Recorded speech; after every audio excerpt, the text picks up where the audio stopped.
Hello, this is Doofan Hiikyaa and you're welcome back to Marriage Dipped in Blood. Today we will wrap up our study from the book by Gary Chapman, The 5 Love Languages, Secrets to Love That Lasts. And we're on love language number 5, physical touch. We have known for a long time that physical touch is a way of communicating emotional love. And researchers in child development have come to a conclusion that babies who are touched and hugged and kissed over and over again grow up to be healthier in their emotional life than babies who are left alone by themselves for a longer period of time. So as a wise parent, you'll do well to hug, kiss, and touch your children often because it's really comforting and it shows them you love them. And so this idea of physical touch didn't just start. Even in the days of Jesus in scriptures, we see when children were brought to Jesus and the overzealous disciples tried to send them away. And Jesus said, no, don't send the children away. Let the little children come to me. Do not hinder them, for such is the kingdom of heaven. And so he will touch them, he will hold them and bless them and then give them back to their parents. So to touch a child, to touch someone is an expression of love, is a way to communicate love. Of course, there are different kinds of touches. And this is so because the sense of touch is unique in that it is the only sense among the 5 physical senses that is not restricted to a particular area.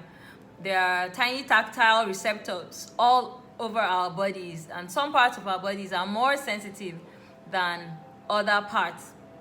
And so in marriage, there is no restriction. A touch could be just a simple rub of your hand or holding of hands or kissing or rubbing your back or hugging or sexual intercourse. These are different dialects in the language of physical touch, and no matter how you do it in marriage, it always communicates emotional love to your spouse. And if your primary love language is physical touch, you feel loved when you're touched and you feel unloved when you're not touched. So your spouse will need to understand this about you. And for the one whose primary love language is physical touch, a slap on the face will speak so much more than even words of hatred. And so in marriage, like I said, physical touch takes different forms. And your spouse will be your best instructor if you want to learn the language of physical touch. And so also when it comes to crisis in marriage, you cannot prevent some crisis. When you get married, you don't know that someone is going to pass away in your family. You may lose a loved one. There might be accidents. There might be times of sicknesses or emotional lows. And a touch could speak louder than words at that point for your spouse. So instead of trying to say something, just being there, holding his or her hands or just hugging them will speak volumes. So when every opportunity that you have to touch or to hold your spouse whose primary love language is physical touch, be sure to do that.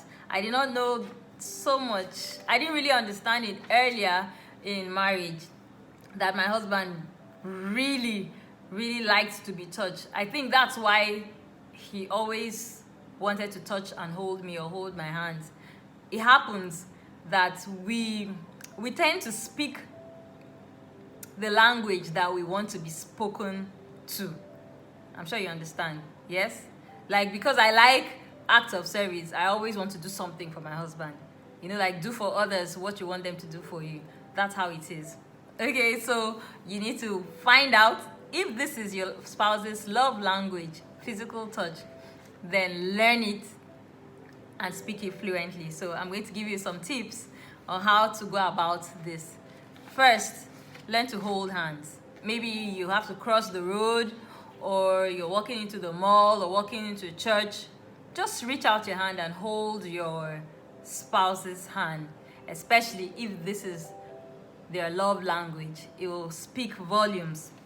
And then another way you can show is when you're eating at the dining table, you can touch your legs under the table, or just bump your knee gently against your spouse's knee.